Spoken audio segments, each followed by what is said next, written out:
Again, talking about the three favorite subjects everybody wants to know: houses, jobs, and cars. And there's some really kind of disturbing things happening in all three of those fronts that are probably going to affect you and what happens with your future finances and maybe even available options for things like what vehicle you drive and where you live. So first, we're going to start with real estate, and obviously that's one thing that everybody has to have. Everybody has to have a roof over your head, and according to reports, the housing market is so scarce that builders will be in the driver's seat for years to come, according to one of the largest builder. And here's the reason why. I don't have to take the builder's word for it. That's the only place that homes are coming on the market. Nobody in their right mind that has a house right now that they are living in wants to get rid of it because they have a 2 or 3% mortgage rate, or maybe 4%. So nobody wants to sell a house, because if you sell it, now you have to get a new house with a new mortgage. You don't get to keep your mortgage on your new house. You actually have to get a new mortgage at 7 or 8%. So what that's doing is creating home builders having a boom, but it's getting hard for them too. There's a headwind for builders. This is Lennar, the other big builder, and what they're running into: the new supply of homes will be limited as developed land is scarce and more expensive to develop. What I think he meant was undeveloped land. So builders have to have empty land to build houses on, obviously. But if there's no empty land to build houses on, or less of it, and it's harder to get permitted, that's going to create some problems for these builders. And that's what they're starting to run into. Home builders are hungry for land, yet the U.S., a country that has open spaces, is short of land for housing. And for a while, builders had acquisitions of companies with land pipelines, but buying land isn't cheap. It's getting more expensive as the housing market booms. Another thing that's starting to rear its head again is lumber prices. Remember back a couple years ago, lumber prices were up in $1,500 per board foot for 1,000 board feet. Well, now it's creeping back up into the 500-600 range. It went down pretty low, but lumber prices are going up again. So in the real estate market, you're going to find these things starting to be like a perfect storm. And interest rates aren't going down anytime soon. They may kind of fluctuate, maybe go down into the low sevens again. But as we've talked about before, it's very likely they will be well into the 8% range, 8.2, 8.4 within the next 12 months. And although farther out is sometimes tougher to guess, by 2025 could be at 9 or a little over 9. And not because of anything, a crystal ball. It's just that's what the normal rates are. So jumping into our next subject, cybersecurity, right? We've all seen this. We saw the big news from Las Vegas, where the MGM casino had huge cyber attacks. They basically couldn't even put people into their rooms. All the key card locks on hotel rooms are all electronic. The casinos, the slot machines, all the gambling was shut down because somebody hacked the MGM. And not just one, there was 5 properties in Las Vegas, 2 or 3 in other parts of the country. This is going to be a bigger thing. You're going to see this more often, these types of risks, these types of losses that are going to infiltrate businesses, both large and small. Look, if they can attack MGM and successfully hack a large company like that, what are the odds that small companies have any chance, right? So they, in theory, have heavy-duty security, IT people, cyber defense, and they got hacked. A smaller company, you probably have an IT guy, but you probably don't have the level they do, so they're going to get through. So what do you do about it? Well, this is what's happening. So you can find the right article here. Oh, it's not on the list. Here's the thing. Cyber insurance is becoming a big time growth opportunity. And companies that sell anything at all related to cyber insurance are growing with like leaps and bounds. It's going to be $17 billion worth of cyber insurance will be sold in the coming years. This might even get bigger than other types of insurance. It might even get bigger than fire insurance, flood insurance, because cyber attacks are going to be more popular, more common.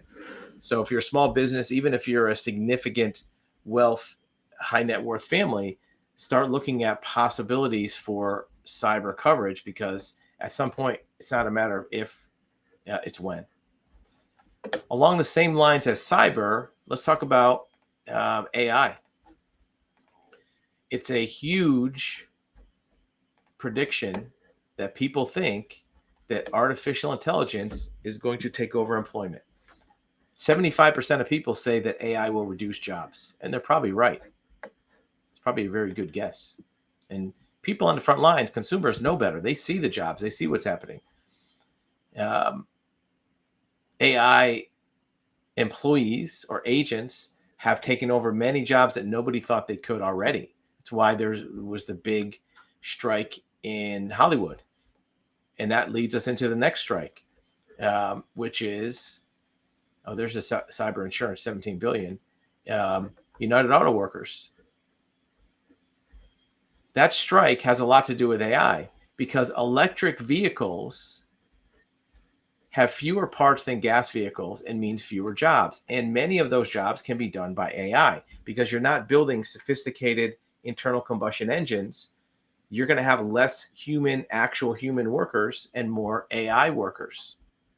What that's going to do is lower the employment footprint, the census of employees in Detroit and other areas.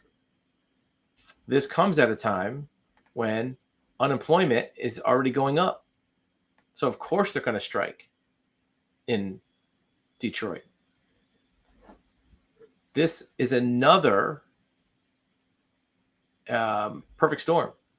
AI, EVs, and unemployment. What does EVs have to do with anything? Well, EVs is one of the last large-scale manufacturing industries we have in this country. Electronics, all overseas. Furniture, all overseas. Appliances, all overseas. The only thing we have left really for large-scale manufacturing is electric vehicles. Well, those are going to take less employees. So, of course, auto workers are striking to make sure that they have some jobs when all this is done, because you don't want to, have a business that you work in that doesn't need you. So, why are EVs becoming so quickly taking over the market? Well, because the EV tax credits are being rolled out by the government. The U.S. Treasury now will let dealers submit the credits and get the payments so they can apply it directly to a purchase, right? It used to be that if you were a consumer, you had to apply for your credit, put it on your taxes, get a refund later. Now, boom, it goes right onto your car deal. You buy a car for $50,000, you have a $75 credit, you can actually just pay the $42,500 and not have to worry about it. This is a big deal. This is a very, very big deal for dealers to be able to do this and consumers to get the money. This may accelerate the pace at which electric vehicles are adopted, and we've talked about that before. Also, in automotive world with digital components is in West Virginia. They are creating a digital car title clearinghouse open nationwide. Now, there's a little bit more to this. Many of you have heard about the old infamous Vermont loophole, where people all over the country were using the state of Vermont to get titles for vehicles that maybe they had missing paperwork on. Well, that Vermont loophole for titles for vehicles closed in June, 2 months ago. And people who all over the country are scrambling to try to figure out how to get titles for vehicles that maybe they don't have the right paperwork on. This doesn't necessarily replace that. West Virginia is not the new Vermont, but what it does do is opens the door for digital car titles and for companies to use the state of West Virginia to consolidate all their ownership of vehicles, right? So this is something that's coming. You'll see more digital titles, digital registrations, electronic license plates that have a screen on it instead of a license plate. And this is the wave of the future. I know you have an opinion about this. Let us know in the comments below what those are. Last but not least, staying with automotive. Here's a person who bought a car at a dealership and found out afterwards that there was a whole lot of shenanigans going on. They bought a car and found out afterwards the dealer ripped them off, and they're trying to get out of it. Ripping somebody off isn't illegal.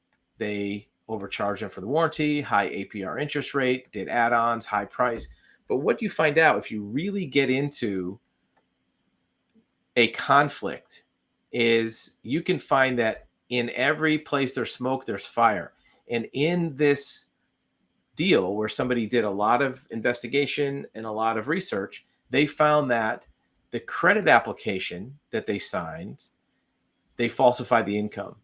So if anytime you have a conflict with somebody, before you go to litigation, before you go to trial, before you do all kind of expensive legal work, do some mediation or some investigation to see, is there anything about that deal that is a weak point for the other party? In this case, it was very simple. It's that they scammed the credit application, right? They did a fake credit application for this buyer. You may not have known that because that application only goes from the dealer to the bank. But if you do some research and get copies of everything, you can then mediate, negotiate with that party to get out of a deal that maybe wasn't fair but not illegal, but you can find the one thing about it that was not totally on the up and up. As always, we'd love to hear your comments, vehicles, legal, investigations, home prices, all the hot buttons for consumers in this day and age. Put your comments below. Let us know what is of most interest, and we'll see you on the next video.